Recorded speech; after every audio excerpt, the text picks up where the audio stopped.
Shalom, saya berharap kalian semua diberkati dalam Tuhan Yesus. Di video ini saya mau mulai membahas tentang kata bidat atau kata sesat. Saya mau tanya, apa artinya bidat atau apa artinya sesat? Sering kalau di internet, mungkin di luar internet juga, itu orang akan gampang pakai kata-kata ini tentang orang Kristen yang lain.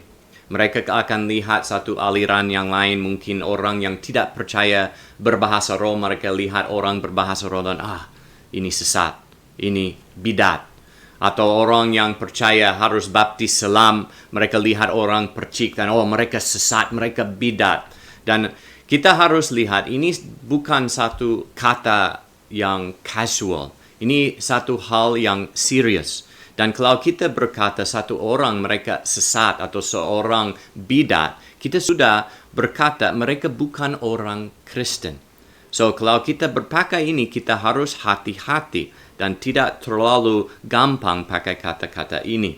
So, kita mau mulai di Galatia pasal 1, mulai di ayat 6. Karena sesat atau bidat itu ada kaitan dengan Injil Kristus, Injil sejati. Dan kalau orang sudah mulai mengajar hal yang tidak sesuai dengan Injil, tidak sesuai dengan Yesus Kristus sejati, itu sudah bidat dan mereka sudah luar kepercayaan Kristen.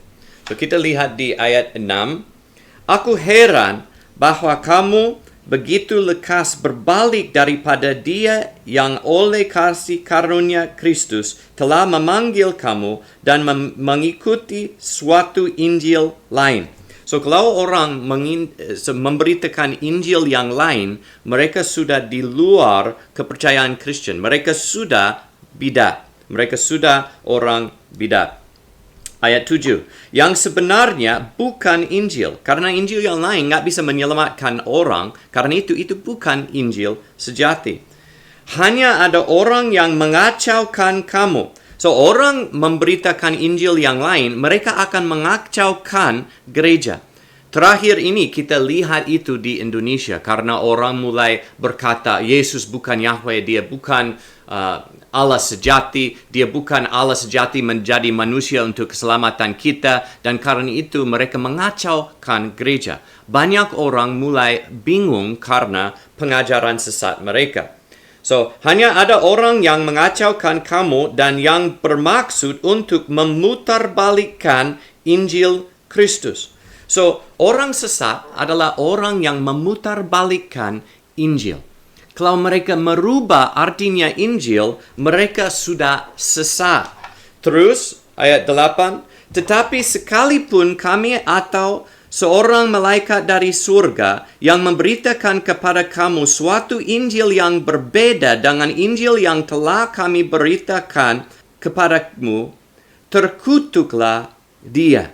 So, dari sini kita lihat ini satu hal yang serius. Ini tidak hanya mereka aliran yang beda. Mereka dibawa kutuk Allah. Mereka bukan orang Kristen. So, kalau kita pakai kata sesat atau kata bidat, kita harus hati-hati. Karena kita tidak bisa gampang lihat orang lain karena mereka ada pikiran lain atau pendapat lain tentang satu doktrin, mereka orang bidat. Kita harus berpikir, mereka sudah memutarbalikkan Injil, mereka sudah memberitakan satu Injil yang lain, atau mereka hanya ada pendapat yang salah. Itu karena pasti itu tidak semua aliran itu sama benar. Itu pasti ada kesalahan di dalam setiap aliran. Tapi kita tidak bisa menolak mereka sebagai saudara di dalam Kristus karena mereka ada pendapat yang salah. Tapi kalau mereka memutarbalikkan Injil, ini sudah bahaya sekali. Mereka sudah sesat.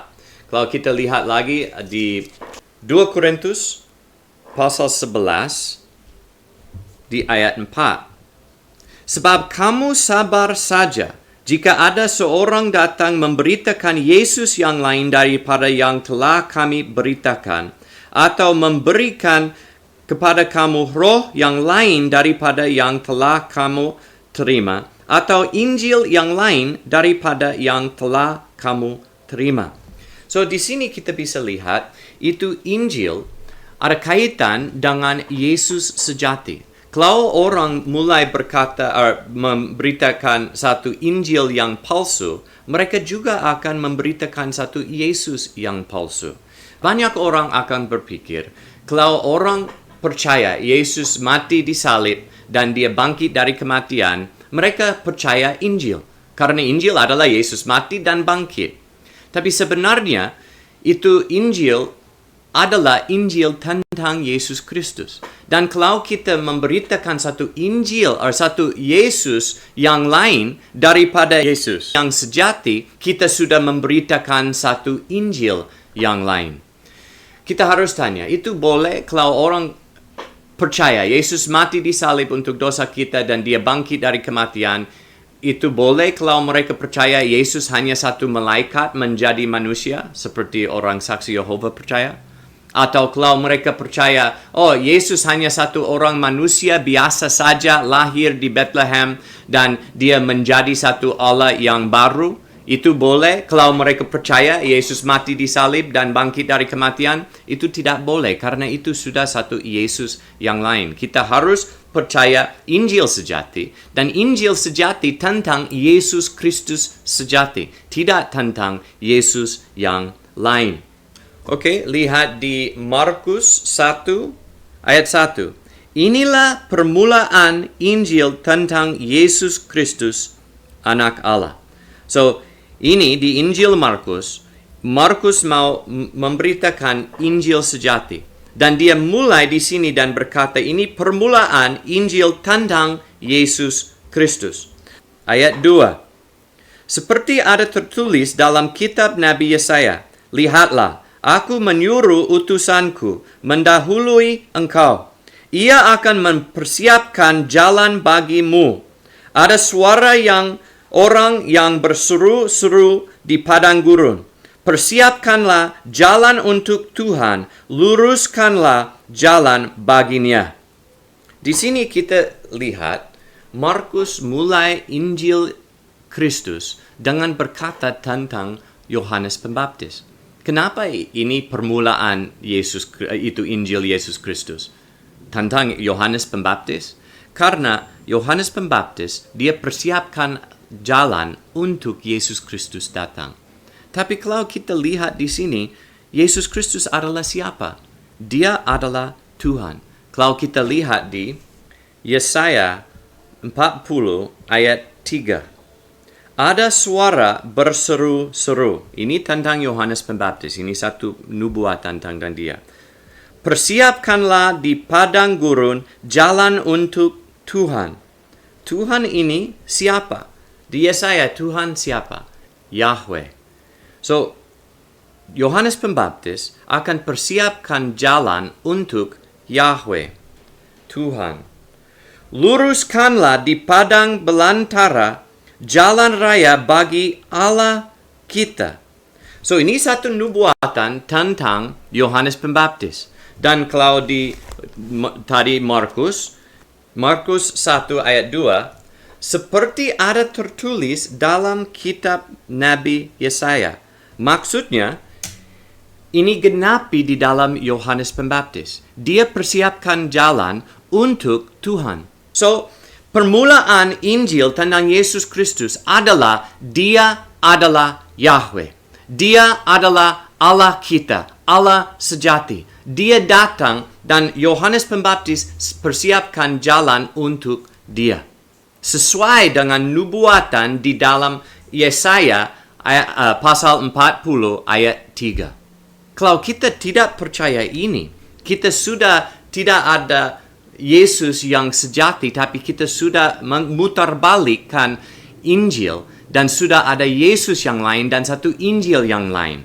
Dan kita sudah percaya kepada satu Injil dan satu Yesus yang tidak bisa menyelamatkan kita. Kalau lihat di Yesaya 43 ayat 11, kita membaca ini tentang Yahweh.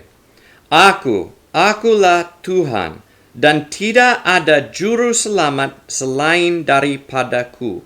So, siapa akan datang untuk menyelamatkan kita? Siapa juru selamat? Yaitu Yesus Kristus. Tapi hanya ada satu juru selamat. Sesuai dengan firman ini dari Yahweh.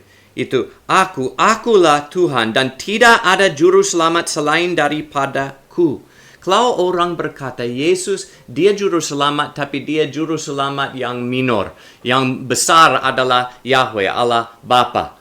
Tapi yang minor itu Yesus Kristus. Dia juga juru selamat. Ini sudah sesat. Sesuai dengan itu Yesaya 43 ayat 11. Hanya ada satu juru selamat. Itu Yahweh. Dan karena itu Markus mulai memberitakan Injil dengan permulaan Injil Yesus Kristus. Yohanes Pembaptis datang dan persiapkan jalan untuk dia. Sesuai dengan nubuatan di Yesaya 40.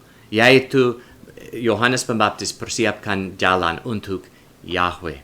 Kalau kita tidak percaya kepada fakta itu, kita sudah sesat. Sudah jadi orang bidat. Kita sudah miring dari kepercayaan Kristen. Karena ini satu bagian dari Injil. Ini tidak satu hal yang kecil seperti berbahasa roh atau tidak berbahasa roh. Itu baptis dengan selam atau percik. No, ini satu core. Itu intinya dari Injil sejati. Yaitu Yesus Kristus adalah Yahweh. Juru selamat yang satu-satunya. Karena hanya ada satu juru selamat, yaitu Yahweh. Dan Yohanes Pembaptis persiapkan jalan untuk dia datang. Karena Yesus sudah datang dari surga. Karena dia Allah yang kekal. Dia datang dari surga menjadi manusia untuk menyelamatkan kita. Kita tidak ada juru selamat yang lain. Hanya ada Yahweh. Dia adalah juru selamat kita. Namanya adalah Yesus Kristus. Dia anak Allah. Dia firman Allah yang kekal. Kalau orang menolak ini, mereka sudah bidat. Mereka sudah menolak kepercayaan Kristen. Mereka sudah menolak Injil.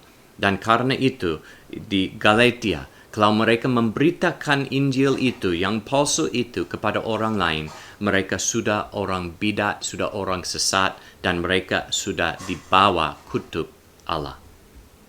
Saya harap ini ada manfaat untuk kalian. Tuhan memberkati.